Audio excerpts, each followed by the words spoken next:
Students, कैसे हैं आप सब लोग। आज हमारा नेक्स्ट लेक्चर जो है इलेक्ट्रोमैग्नेटिक इंडक्शन वाला चैप्टर हमने स्टार्ट किया हुआ है और आज हम उसमें पढ़ेंगे म्यूचुअल इंडक्शन।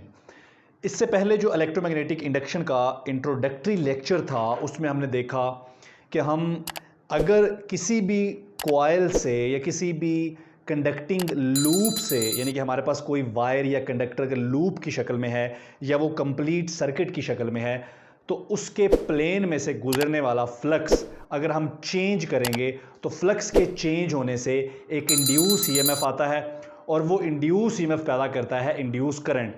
ठीक है, अब फ्लक्स को कैसे चेंज किया जा सकता है, हमने बहुत सारे मेथड पढ़े थे। हमने कहा था कि हम टाइम वेरिंग मैग्नेटिक फील्ड इस्तेमाल कर लें, ऐसा मैग्नेटिक फील्ड जो टाइम के साथ साथ तब्दील होता रहे, तो उससे भी फ्लक्स चेंज हो जाता है। या हम कॉइल का एरिया चेंज करते रहें टाइम के साथ साथ, उससे भी हो जाता है। या हम कॉइल के प्लेन का जो एंगल है, तो बहुत सारे मेथड्स हमने पीछे पढ़े हैं। उनमें से आज एक मेथड हमने लिया है जिसका नाम है म्यूचुअल इंडक्शन। अब यहाँ पर वर्ड म्यूचुअल है तो इसका मतलब है कि यहाँ पर एक सिस्टम होगा या दो या दो से ज़्यादा चीज़ें होंगी जिनका आपस में इंटरेक्शन होगा। तो म्यूचुअल इसलिए कहा जाता है कि हमारे पास यहाँ पर दो कॉइल्स होंगी। अब मैग्नेटिक फ्लक्स एक कॉइल से आएगा लेकिन वो चेंज दूसरी कॉइल में से होगा। ठीक है, तो एक कॉइल का मैग्नेटिक फ्लक्स जब दूसरी कॉइल में से चेंज होगा तो मैग्नेटिक फ्लक्स चेंज होने से दूसरे वाली कॉइल में एक इंड्यूस ईएमएफ आएगा, जिससे फिर बाद में इंड्यूस करंट पैदा होगा और उसको हम डिटेक्ट कर सकेंगे गैल्वानोमीटर से। तो सिस्टम हमारा, सर्किट हमारा बड़ा सिंपल है जी। इन दो कॉइल्स के दरमियान कोई फिजिकल कनेक्शन नहीं है, ये बिल्कुल सेपरेट कॉइल्स हैं। हाँ, इनके दरमियान इलेक्ट्रोमैग्नेटिक कनेक्शन ज़रूर है और वो ये है कि ये जो हमारी प्राइमरी कॉइल है, ठीक है, इस प्राइमरी कॉइल को हमने कनेक्ट किया हुआ है जी एक स्विच के साथ, एक बैटरी के साथ, एक रियोस्टेट के साथ। तो जो ही हम ये स्विच ऑन करेंगे तो इसमें एक करंट फ्लो करना शुरू कर देगा। अब आपको पता है जहाँ कहीं भी करंट होता है उस करंट का मैग्नेटिक फील्ड होता है, तो अगर इसमें करंट फ्लो करना शुरू कर देगा तो उस करंट की वजह से ये मैग्नेटिक फील्ड लाइंस पैदा होंगी। ये मैग्नेटिक फील्ड लाइंस गुजरेंगी या पास होंगी दूसरी कॉइल में से। तो हम ये भी कह सकते हैं कि हमारी दूसरी कॉइल जो है वो पहले वाली कॉइल के मैग्नेटिक फील्ड के अंदर पड़ी हुई है। अब हमारे लिए फ्लक्स का गुजरना इंपॉर्टेंट नहीं है, हमारे लिए इंपॉर्टेंट है फ्लक्स का चेंज होना। तो फ्लक्स चेंज कैसे होगा? फ्लक्स चेंज होगा अगर हम इस कॉइल के अंदर करंट को चेंज कर दें, क्योंकि इस करंट की वजह से ये मैग्नेटिक फील्ड है ना। अगर ये करंट चेंज होगा तो ये फ्लक्स भी चेंज हो जाएगा। जब ये फ्लक्स चेंज होगा तो इस कॉइल में से गुजरने वाला फ्लक्स भी चेंज होगा और फ्लक्स के चेंज होने से इस कॉइल में एक इंड्यूस ईएमएफ आ जाएगा। अब करंट को कैसे चेंज करेंगे? यहां पर हमने लगाया हुआ है एक रियोस्टेट। आपको पता है कि रियोस्टेट का क्या काम होता है? रियोस्टेट का काम होता है रेजिस्टेंस को कम ज़्यादा करना।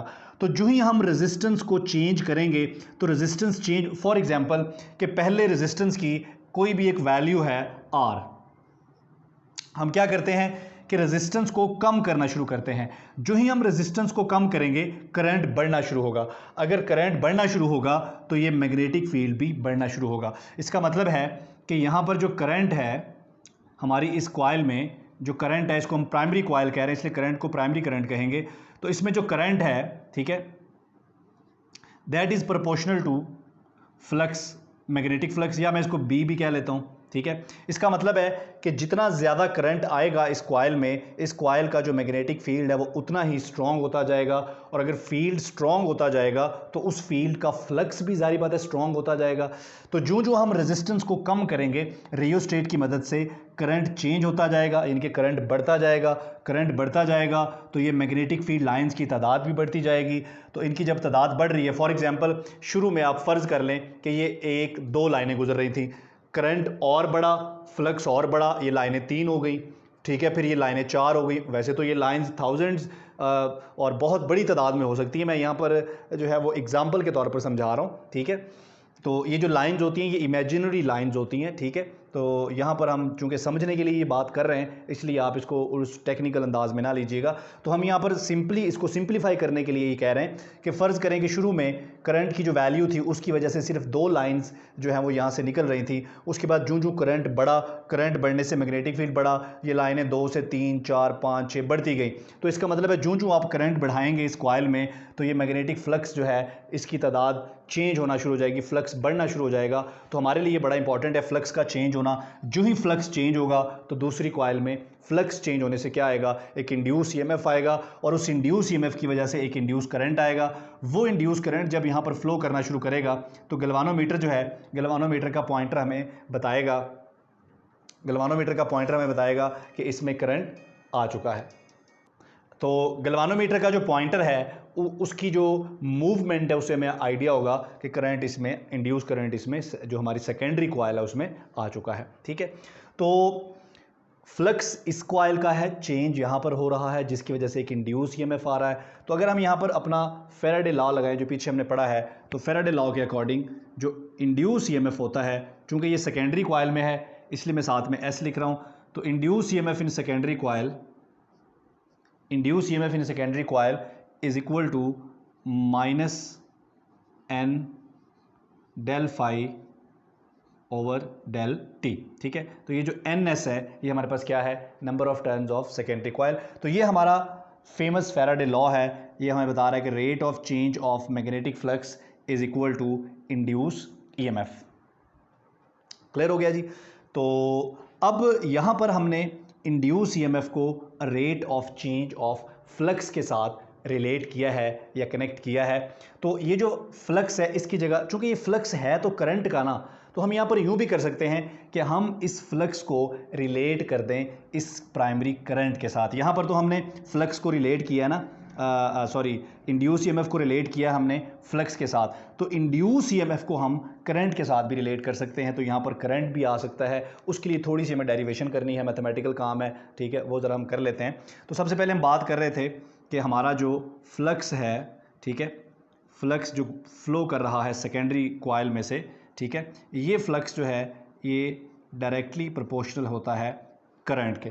ठीक है, फ़र्ज़ कर लें कि हम सिर्फ एक लूप की बात कर रहे हैं, तो एक लूप में से गुजरने वाला जो मैग्नेटिक फ्लक्स है ये डायरेक्टली प्रोपोर्शनल होगा प्राइमरी कॉइल के करंट के। मतलब प्राइमरी कॉइल में करंट अगर ज़्यादा होगा तो वहाँ फ्लक्स भी ज़्यादा जाएगा, और प्राइमरी कॉइल में अगर करंट कम होगा तो फ्लक्स भी वहाँ तक कम जाएगा। अगर, लेकिन यहाँ पर हमारे पास एक लूप तो नहीं है, हमारे पास तो बहुत सारे लूप हैं। तो फ़र्ज़ करें कि हमारे पास n लूप हैं, तो हम इसको लिख सकते हैं जी, n लूप्स या total flux from n loops is proportional to primary current. Proportionality को ख़त्म करें यहाँ पर तो हमारे पास इक्वल आएगा और एक कांस्टेंट ऑफ प्रोपोर्शनलिटी आएगा। ठीक है जी, तो ये हमारे पास रिलेशन आ गया जी फ्लक्स में और करंट में। और इस रिलेशन को कनेक्ट करने के लिए हमारे पास यहाँ पर जो कांस्टेंट ऑफ प्रोपोर्शनलिटी आया है m, इसको बोलते हैं म्यूचुअल इंडक्शन या म्यूचुअल इंडक्टेंस। ठीक है, तो ये जो म्यूचुअल इंडक्शन है या म्यूचुअल इंडक्टेंस है, अगर मैं इसकी वैल्यू यहाँ से निकालूँ तो ये हमारे पास आ जाएगा phi S over I P. अब यहाँ पर एक बात बच्चों के जहन में आती है, वो कहते हैं जी कि चूँकि म्यूचुअल इंडक्टेंस के फार्मूले में या म्यूचुअल इंडक्शन के फार्मूले में हमारे पास फाई एस भी आ रहा है और आई पी भी आ रहा है, यानी कि फ्लक्स भी आ रहा है और करंट भी आ रहा है। इसका मतलब है कि ये म्यूचुअल इंडक्टेंस जो है या ये वाला कांस्टेंट जो है ये इस फ्लक्स पे भी डिपेंड करेगा और इस पे भी डिपेंड करेगा। तो ऐसा बिल्कुल नहीं है बच्चों, ये कांस्टेंट ऑफ प्रोपोर्शनैलिटी है। अगर ये कांस्टेंट ऑफ प्रोपोर्शनैलिटी है तो ना तो ये फ्लक्स पे डिपेंड करता है और ना ही ये प्राइमरी करंट पे डिपेंड करता है। उसकी वजह ज़रा सुन लें, चूँकि इसने रहना है कांस्टेंट। बच्चों अगर दो चीज़ें डिवाइड हो रही हो, मसलन मेरे पास x और y है, ये डिवाइड हो रहे हैं और ये बराबर है लेट सपोज z के, ठीक है, तो मेरे पास z है is equal to x over y, या z की बजाय मैं यहाँ पर c कर लेता हूँ ताकि कांस्टेंट बन जाए। तो x और y जो हैं, x और y ये दोनों डिवाइड हो रहे हैं और इनका आंसर एक कांस्टेंट नंबर है। जब दो चीज़ें डिवाइड हो रही हों और उनका आंसर एक कांस्टेंट नंबर हो तो वो चीज़ें डायरेक्टली प्रोपोर्शनल होती हैं, और अगर दो चीज़ें मल्टीप्लाई हो रही हों और उनका आंसर एक कांस्टेंट नंबर हो तो वो चीज़ें इन्वर्सली प्रोपोर्शनल होती हैं। इसका मतलब है कि x और y अगर इनका प्रोडक्ट एक कांस्टेंट नंबर के बराबर आएगा तो x और y इन्वर्सली प्रोपोर्शनल होंगे एक दूसरे के। x बढ़ेगा तो y कम होगा और अगर y बढ़ेगा तो x कम होगा। इसी तरह से अगर दो चीज़ें डिवाइड हो रही हों और उनका जो आंसर है वो एक कांस्टेंट नंबर हो तो इस सूरत में ये दोनों डायरेक्टली प्रोपोर्शनल हो जाते हैं। मसलन अगर x बढ़ेगा तो y भी बढ़ेगा, x कम होगा तो y भी कम होगा, लेकिन दोनों में जो चेंज आएगा वो हमेशा कैंसिल होता रहेगा और आंसर हमेशा क्या रहेगा, कांस्टेंट रहेगा। तो यहाँ पर भी ऐसा है। इसका मतलब ये है कि अगर आप प्राइमरी कॉइल में करंट बढ़ाएंगे तो सेकेंडरी कॉइल में फ्लक्स बढ़ जाएगा, करंट कम करेंगे तो फ्लक्स कम हो जाएगा। तो जितना चेंज करंट में आएगा उतना फ्लक्स में आएगा, n पहले ही कॉन्स्टेंट है, सो दोनों चेंज कैंसिल होते रहेंगे और आंसर हमेशा कॉन्स्टेंट रहेगा। तो ये m जो है ना तो फ्लक्स पे डिपेंड करता है और ना प्राइमरी करंट पे डिपेंड करता है। तो फिर ये डिपेंड किस पे करता है? जी हाँ, ये डिपेंड करता है ये जो हमारी सेकेंडरी कॉयल है, ठीक है, इसका जो क्रॉस सेक्शन, चूँकि ये म्यूचुअल इंडक्टेंस है, म्यूचुअल, तो इसमें दोनों कॉयल्स का जिक्र आएगा, ठीक है। चूँकि अब फ्लक्स इस कॉयल में से गुजर है, तो अगर इस कॉयल का एरिया ऑफ क्रॉस सेक्शन ज़्यादा होगा तो इसमें फ्लक्स भी ज़्यादा जो है वो चेंज हो सकता है। दूसरा है कि ये कितनी क्लोज है, क्लोजनेस इन दोनों की। अगर ये दोनों कॉइल्स करीब करीब होंगी तो ज़्यादा फ्लक्स चेंज होने के चांसेस हैं, और अगर ये दूर होंगी तो फ्लक्स कम चेंज होने के चांसेस हैं। सो इन कॉइल्स के दरमियान जो डिस्टेंस है, ठीक है, ये m उस पर डिपेंड करता है, हमारा जो एरिया ऑफ क्रॉस सेक्शन है उस पर डिपेंड करता है। इसके अलावा इस कॉइल के जो नंबर ऑफ टर्न्स हैं, ठीक है, उन पर भी डिपेंड करता है। नंबर ऑफ टर्न ज़्यादा करेंगे तो फ्लक्स में जो चेंज है वो भी ज़्यादा हो जाएगा। इसके अलावा हम जब भी इस कॉइल को रैप करते हैं या वाउंड करते हैं, तो इस ये जो हमारा इसका ये जो सिलेंडर है जिसके ऊपर हमने इस कॉइल को वाउंड किया हुआ है, इस सिलेंडर का मटेरियल क्या है, उस मटेरियल की नेचर पर भी डिपेंड करता है, ठीक है। तो हमारा जो म्यूचुअल इंडक्टेंस है, ठीक है, हमने कहा किस किस पे डिपेंड करता है, इन कॉइल्स के दरमियान डिस्टेंस पे डिपेंड करता है, इस सिलेंडर का जो मटेरियल है जिसके ऊपर ये कॉइल को हमने बाउंड किया उसके मटेरियल की नेचर पे डिपेंड करता है। इसके अलावा इस कॉइल का जो एरिया ऑफ क्रॉस सेक्शन है उस पर डिपेंड करता है। ये फ्लक्स पे और करंट पे बिल्कुल डिपेंड नहीं करता, ठीक है। तो हमने शुरू में कहा था कि हमारे पास फैराडे लॉ की शक्ल में हमने इंड्यूस ईएमएफ को और ये जो फ्लक्स है इसको आपस में कनेक्ट ऑलरेडी किया हुआ है, लेकिन हम चाहते हैं कि हम इंड्यूस ईएमएफ को और प्राइमरी कॉइल का जो करंट है उसको आपस में लिंक करें, ठीक है, ताकि म्यूचुअल इंडक्टेंस को और ज़्यादा बेहतर तौर पर हम समझ सकें। तो उसके लिए देखें, यहाँ से हमारे पास ये इक्वेशन है जी, NS phi s is equal to MIP। तो यहाँ पर हम ये जो NS डेल phi s है इसकी जगह हम यहाँ पर पुट कर सकते हैं जी। तो हमारे पास जो इंड्यूस ईएमएफ है that is equal to minus NS, इसको मैं ऐसे लिख सकता हूँ, del NS phi s divided by del T। तो ये जो NS phi s है ये हमारे पास किसके बराबर है? MIP के बराबर है। सो मैं इसको लिख सकता हूँ माइनस डेल, ठीक है जी, MIP। तो मैं इसको लिख सकता हूँ जी MIP। ये डेल यहाँ पर रिप्रेजेंट कर रहा है चेंज को, तो M तो कांस्टेंट है इसलिए इसको चेंज नहीं होना, तो इसको हम इक्वेशन से बाहर निकाल लेंगे, डेल से बाहर निकाल लेंगे। तो हमारे पास बन जाएगा minus M into del IP over del T, ठीक है। ये वही लॉ है, ये Faraday law of electromagnetic induction ही है, ये भी Faraday law of electromagnetic induction ही है, दोनों फैराडे लॉ ही हैं। लेकिन बस डिफरेंस ये है कि यहाँ पर फ्लक्स को और इंड्यूस ईएमएफ को कनेक्ट किया है, यहाँ पर करंट को और इंड्यूस ईएमएफ को हमने किया है। बाकी इनके जो डायमेंशन हैं वो सेम है, इक्वेशन वही है, उससे कोई फ़र्क नहीं आएगा। तो यहाँ से अगर हम म्यूचुअल इंडक्टेंस की वैल्यू निकालना चाहें तो यहाँ से भी हम म्यूचुअल इंडक्टेंस की वैल्यू निकाल सकते हैं। ये जो माइनस आ रहा है ऑब्वियसली आप सब जानते हैं कि ये माइनस लेंज लॉ की वजह से आता है, क्योंकि इंड्यूस ईएमएफ जो है वो हमेशा अपने कॉज को क्या करता है, रिपेल करता है, अपना एक मैग्नेटिक फील्ड बना के। सो यहाँ से अगर हम M की वैल्यू निकालें तो M की वैल्यू निकालने के लिए आपको ये माइनस निगलेक्ट करना है।